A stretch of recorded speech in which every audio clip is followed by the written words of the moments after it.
اسلام بڑا خوبصورت مذہب ہے اور بڑا پیارا دھرم ہے، اور اسلام میں کھانے کے، پینے کے، پہننے کے، سونے کے، اٹھنے کے، روزمرہ صبح شام، شام سے صبح تک کام کاج سارا طور طریقہ بتایا ہے۔ کھانا کیسے ہے، لباس کیسے پہننا ہے، پینا کیسے ہے، کاروبار کیسے کرنا ہے، خوشی کیسے منانی ہے، غم کا کیا طریقہ ہے، ہر قدم پر اسلام نے آپ کی رہنمائی کی ہے۔ تو آپ سب سے پہلے علامہ ثاقب رضا مصطفی کی گفتگو سماعت فرمائیں۔ کڑا پہنا ہوا تھا ایک شخص نے، وہ لوہے کا، تو وہ مجھے ملنے آیا، تو میں نے کہا یہ تم نے کڑا پہنا ہوا ہے؟ تو اس نے کہا مدینے شریف سے آیا ہوا ہے۔ میں نے کہا مدینے والے نے منع کیا ہوا ہے۔ بعض کا کچھ لوگ بہت کڑے عقیدت کے نام پہ پہن رہے ہوتے ہیں نا، یہ فلاں کے نام کا ہے، یہ فلاں امام کے نام ہے، یہ فلاں نبی کے نام کا، یہ مرشد کے نام کا، کسی نے دھاگے پہنے ہوئے ہیں، پتہ نہیں کیا کیسے ٹلیاں پہنی ہوئی ہیں، یہ کیا کارٹون بن جاتے ہیں لوگ۔ اللہ نے مرد کو جو مردانہ وجاہت دی ہے وہ اسی میں سجتا ہے۔ اس کے اوپر اگر کوئی زیور سجتا ہے تو وہ جہاد کے اسلحے کا ہی سجتا ہے۔ اس کے علاوہ مومن کو کوئی نہ من کے سجتے ہیں، یہ جو طرح طرح کی 6 رنگوں کی تسبیحاں ڈال کے گلے کے اندر پھرتے ہیں، یا گھنگرو ڈال لیتے ہیں، یہ مردانہ کوئی رنگ آہنگ تھوڑا ہے۔ مردوں کے ہاتھوں کے اندر دیگر امور رکھے گئے، مردوں کے وظائف الگ ہیں، عورتوں کے وظائف الگ۔ اس لیے ریشم مرد کو منع کر دی گئی، یہ نرم و نازک لباس، اور اسی طرح چاندی اور سونا مرد کو منع کر دیا گیا، یہ عورتوں کا گہنا ہے۔ صرف چاندی کی ایک انگوٹھی جائز رکھی گئی ہے، اور وہ بھی 4.5 ماشے کی مقدار کو نہ پہنچتی ہو۔ تو مرد کے لیے سونا بھی منع کیا گیا ہے، بلکہ آتش دوزخ کا انگارہ قرار دیا گیا۔ یہ گناہ بے لذت ہے اور گناہ جاریہ ہے۔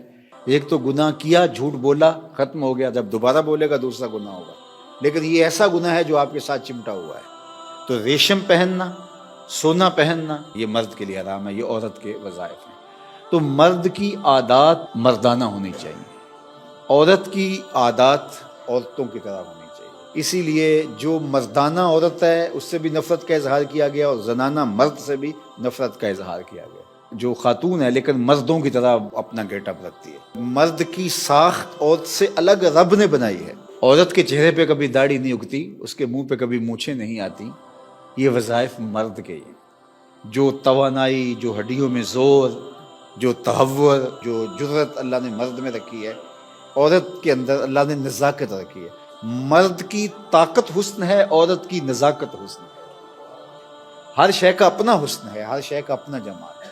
عورت کے اندر جو نزاکت رکھی گئی ہے وہ اللہ تعالیٰ جل شانہ نے اس کا حسن بنایا ہے۔ بلکہ ایک سفر میں کچھ خواتین بھی ہمراہ تھی، تو جو غلام اونٹ ہانک رہے تھے ان کا نام تھا انجشا رضی اللہ تعالی عنہ۔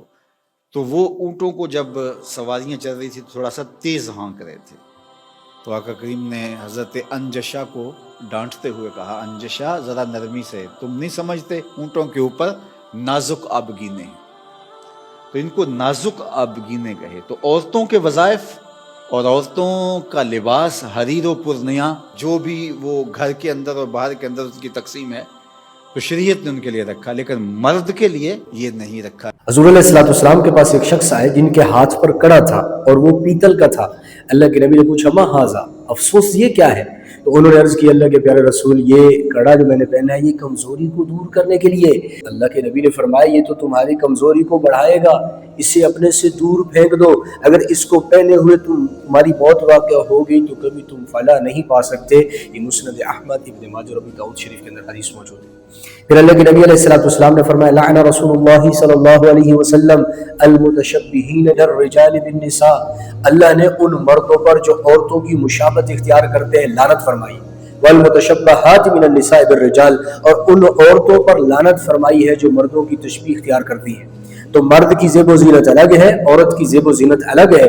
مرد کے لیے جائز نہیں ہے عورت کی تشبیہ اختیار کرے، اور عورت کے لیے جائز نہیں ہے مرد کی تشبیہ اختیار کرے۔ تو مردوں کا ہاتھوں میں کڑے پہننا یہ عورتوں کے ساتھ تشبیہ ہے، بالی پہننا عورتوں کے ساتھ تشبیہ ہے، اور اس طرح رنگ برنگی تسبیح گلے میں ڈال دینا یہ عورتوں کے ساتھ تشبیہ ہے۔ تو اپنے آپ کو ہر اس لباس سے، ہر اس چیز سے بچانا، مردوں کو جو عورتوں کے ساتھ تشبیہ دے رہی ہے، اور اسی طرح عورتوں کو بھی چاہیے کہ ہر اس چیز سے اپنے آپ کو بچائے جو مردوں کے ساتھ تشبیہ اختیار کی جا رہی ہے۔